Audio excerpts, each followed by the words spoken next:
They don't need to chain you when they can shape you. They don't need to silence you when they can teach you what's safe to say. The most effective control doesn't feel like control. It feels like choice.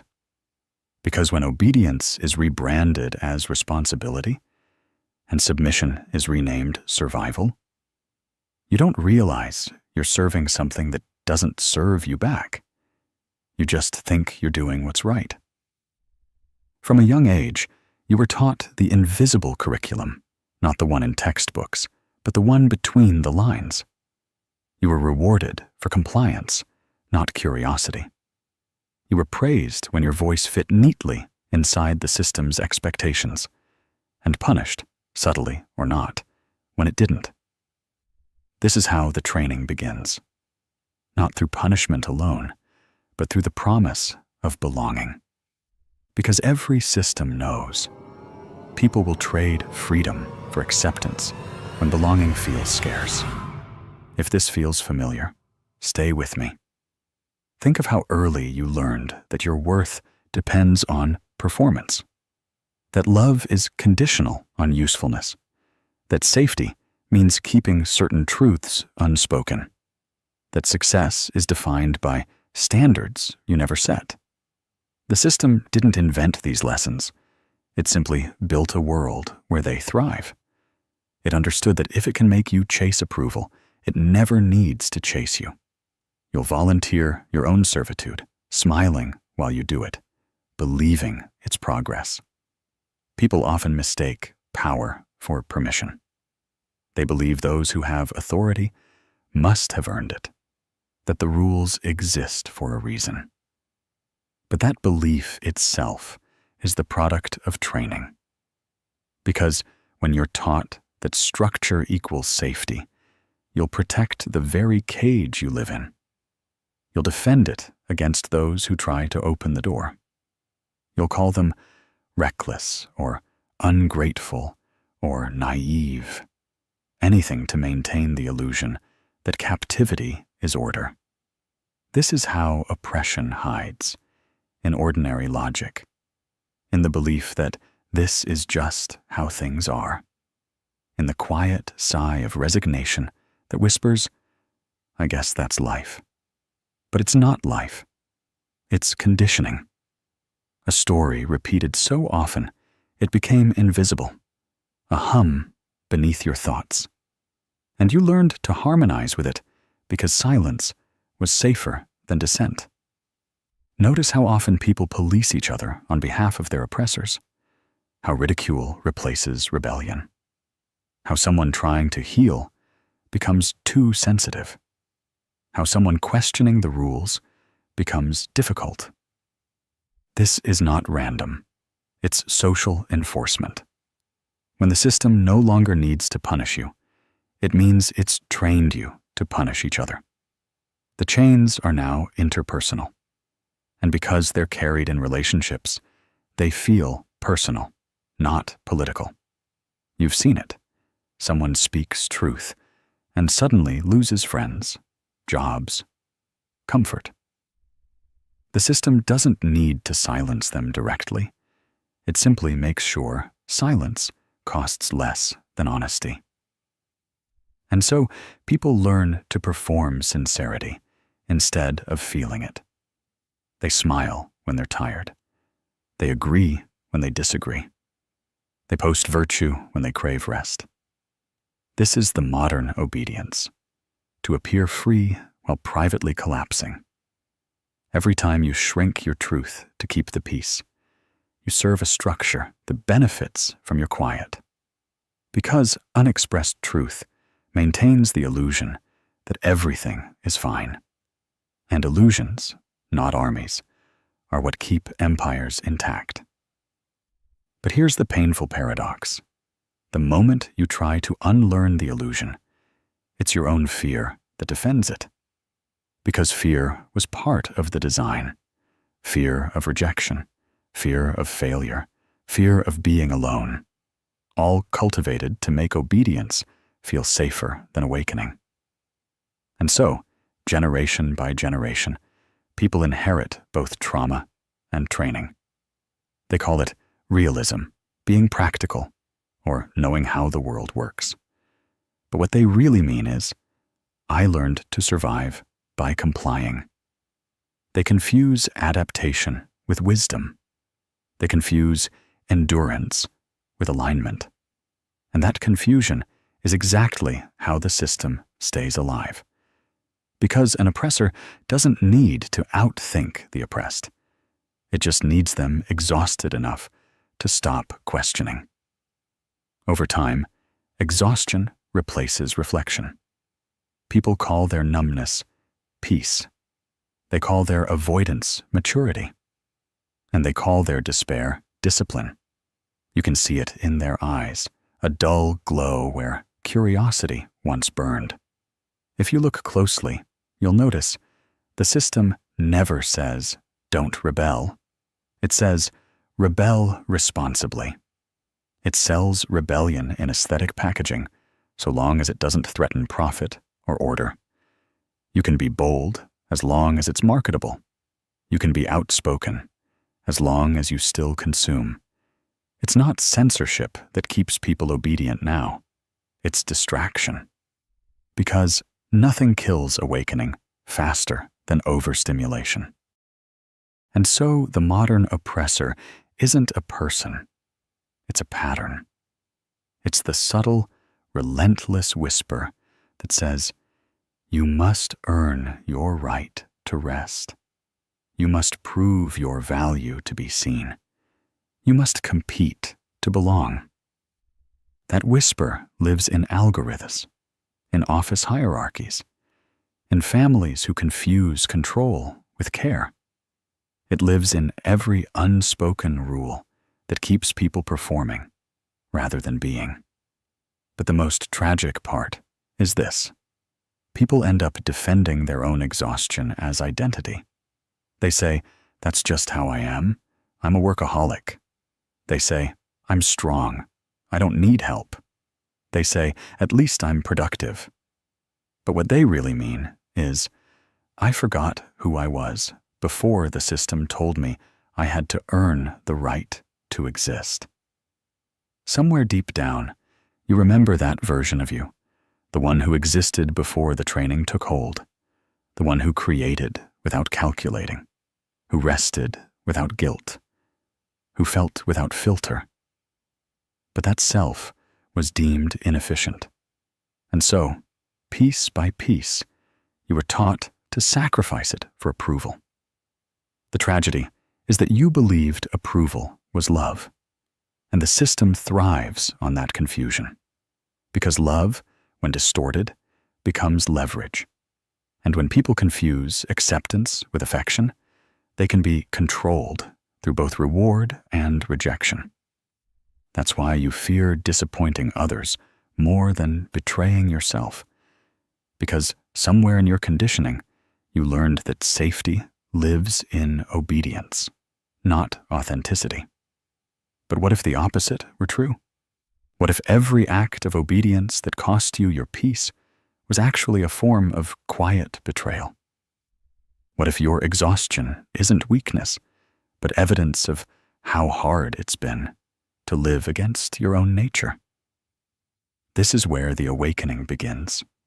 Not in anger at the system, but in grief for how long you've served it unknowingly. And that grief is sacred, because once you feel it fully, the spell starts to break. Not because you suddenly know what to do, but because you finally see the pattern for what it is. A story that only survives if you keep believing it. And as soon as belief loosens, something ancient stirs in you. A memory of your untrained self. The one who never agreed to serve. The one who still remembers what freedom feels like. That's the moment the system fears most. Not revolution in the streets, but revolution in consciousness. Because when people awaken internally, control mechanisms begin to crumble externally. Systems rely on collective amnesia. And remembering who you are is the ultimate disobedience. But awakening isn't glamorous. It's messy, lonely, disorienting. You begin to see how many of your relationships were built on shared submission, not shared truth. You notice how conversations orbit safety rather than sincerity. You feel the ache of distance, not because people changed, but because you did. That ache is the cost of clarity. And clarity, though it isolates, is also the beginning of freedom.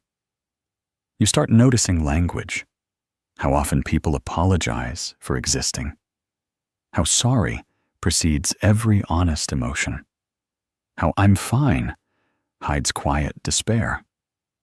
Language reveals training, every word a negotiation between truth and acceptance. And when you stop negotiating, people get uncomfortable. Not because you're wrong, but because your freedom exposes their fear. Freedom has always done that. It reminds the asleep of their own longing to wake. And longing is dangerous to any system built on numbness. That's why awakening often looks like rebellion to those still asleep. They can't see that you're not attacking their peace. You're mirroring their suppression. At this point, something profound shifts. You stop wanting to convince anyone.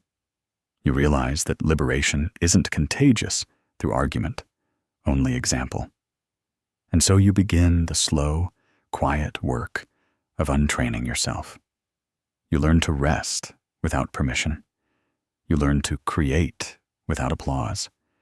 You learn to speak even when your voice trembles. Each act of reclamation rewires something the system taught you to forget. You start remembering that your value was never meant to be proven, that existence itself was enough. But the remembering hurts, because to reclaim what's real, you must first face what's false. And facing falseness feels like loss. You grieve the years spent performing. You grieve the version of yourself that believed fitting in was survival. But this grief isn't regression. It's resurrection. Still, the system won't give up easily. It whispers through self-doubt, through scarcity, through the eyes of those who still believe in the dream. It tempts you back into the familiar rhythm of productivity and perfection. Because chaos, it tells you, is what happens when you stop obeying. But the truth is, chaos only arises because control was suppressing your natural order. Freedom isn't disorder. It's the restoration of flow. And once you taste that flow, you can't untaste it. Work begins to feel different, not as extraction, but expression. Connection feels different, not as transaction, but truth.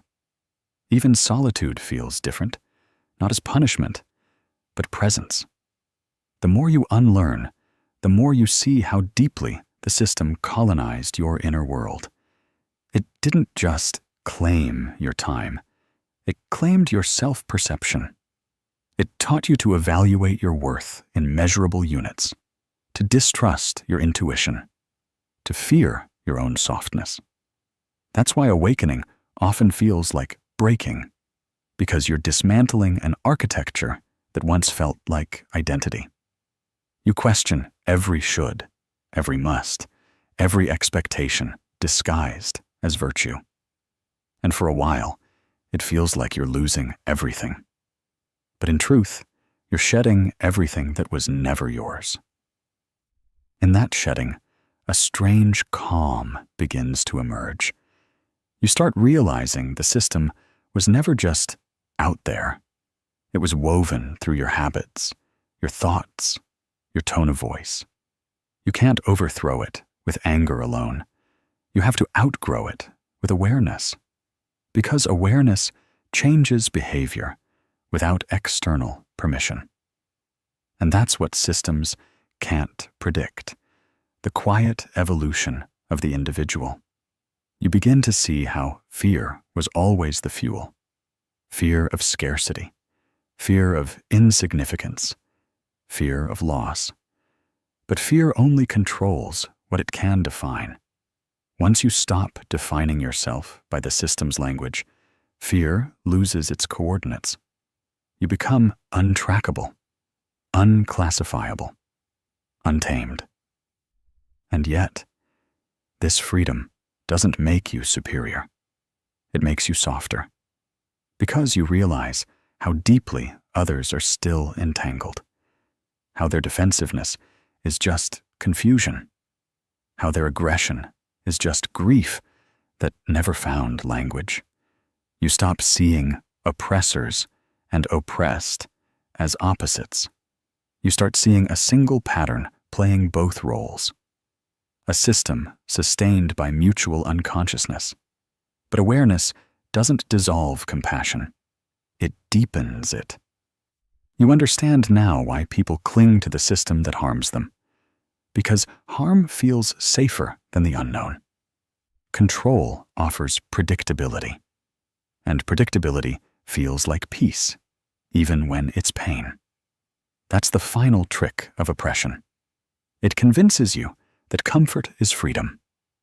So you start practicing a different kind of rebellion, quiet presence. You listen instead of argue. You create spaces where people can remember themselves. You no longer try to save anyone. You invite them to see.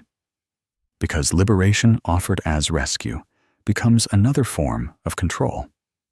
But liberation offered as remembrance, that's how revolutions begin. And slowly, you begin to notice. The system starts losing its grip. Not through collapse, but through irrelevance. Because it can't control those who no longer seek its approval. It can't exploit those who define their own enough. And it can't divide those who recognize their shared conditioning. That recognition is the true rebellion. The moment we stop fighting each other and start healing the pattern together. But healing is not a headline. It's quiet, slow, and unseen. It happens in how you speak to yourself in the dark. It happens when you choose rest over proving. It happens when you meet someone's defensiveness with understanding instead of attack. Every gentle act of awareness erodes the foundation of oppression, not through opposition, but through evolution. And as you live this way longer, something shifts again.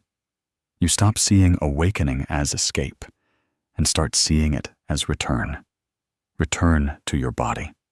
Return to your breath.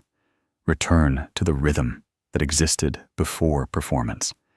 And as you return, you realize you were never broken. You were only trained to forget. But untraining takes time. And the system will keep trying to seduce you back into old patterns. Through busyness, through validation, through fear of being misunderstood. Yet, once you've seen behind the curtain, illusion can never fully convince you again. You may stumble, but you'll stumble awake. And every stumble teaches gentleness. Because awakening, at its core, isn't rebellion against others. It's reunion with yourself. Still, as you walk this quieter path, you begin to sense a deeper question forming. What happens after awakening? When you've seen through the illusions, when obedience no longer tempts you, what then? That's where many falter, because the system trained you to operate on purpose, not presence. And once the old purpose dissolves, you feel empty. But that emptiness isn't absence, it's space. The space where something authentic can finally grow. You start realizing that true liberation isn't the opposite of oppression. It's the transcendence of its logic. It's not about overthrowing power, but outgrowing the need to dominate or be dominated. Because as long as someone must lose for another to win, the system lives on in a new form. So liberation asks something radical. Can you create without conquering? Can you lead without hierarchy? Can you love without ownership? This is where the deeper unlearning begins, not of systems, but of self-concepts. You begin to see how much of your identity was built in response to control. Even your rebellion was shaped by what you resisted. True freedom means existing beyond opposition, creating from essence, not reaction. But that kind of freedom can feel unbearable at first, because it has no map. And maps are comforting, even when they lead nowhere. So you move slowly. You listen more. You let silence teach you what noise once hid. You begin to understand that liberation isn't a moment, it's a rhythm. Some days you feel expansive, others you collapse back into old fears. But each return carries new awareness, and awareness changes everything. Eventually, you notice, the world hasn't changed, but your perception of it has. You still see injustice, still feel anger, still ache for change. But now you understand that transformation begins in consciousness before it manifests in structure. Because no system built on unconsciousness can survive collective awareness. And awareness spreads quietly, through art, through empathy, through the refusal to dehumanize even those still asleep. You start realizing the revolution you sought out there is already happening in here. Every healed pattern alters the field. Every self-forgiven wound softens the collective. Every moment of authenticity weakens the lie that obedience equals virtue. You may never see the full ripple, but that's not the point. Freedom was never about results. It was always about returning to truth. And so, the question shifts again. If you no longer serve the oppressor within, what do you serve? What animates you now? Perhaps it's beauty, not the kind sold back to you, but the kind that emerges naturally when you live aligned. Perhaps it's connection, not as transaction, but as mutual remembering. Perhaps it's peace, not as avoidance, but as deep coherence between what you know and how you live.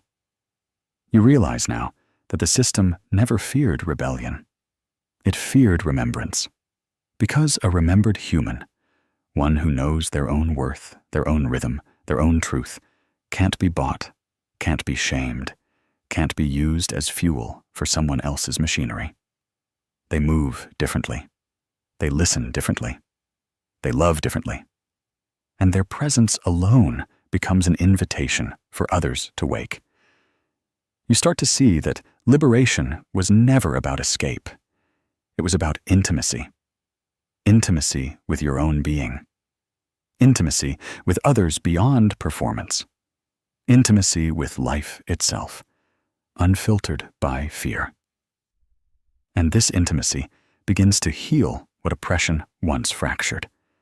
The sense of belonging to existence without condition. There's a quiet power in this realization. You stop rushing. You stop needing to prove. You stop seeking validation from systems designed to keep you small. Instead, you begin to build differently, from cooperation, from creativity, from care. And slowly, new systems begin to form, not through revolution, but through resonance. Structures that serve rather than subdue, economies that honor rather than exploit, communities that protect rather than police. These aren't utopias. They're beginnings. And beginnings are sacred. Still, even in freedom, the echo of the old system lingers. Sometimes you catch yourself craving approval again, apologizing for your needs, measuring your worth in output. But now you notice. And noticing is enough. Because awareness doesn't demand perfection. It simply ends unconscious repetition. Every time you notice, the old pattern loses power. And with every loss of power, another layer of freedom unfolds. Eventually, you stop asking, "How do I stay free?" and start asking, "How do I live kindly while remembering?" Because freedom, without compassion, becomes another form of dominance. But freedom with compassion, that's evolution. And as you walk further into this quiet evolution, you sense something vast, wordless, waiting. Not an answer, not a destination, just a deepening silence where systems dissolve and humanity begins again. You pause, you breathe, you realize the system didn't just train you to serve your oppressors. It trained you to forget your own sacredness. And remembering that sacredness is the most radical act left. So you stand there, not triumphant, not finished, just awake. And somewhere in the quiet, you wonder, what kind of world might emerge if we all remembered at the same time?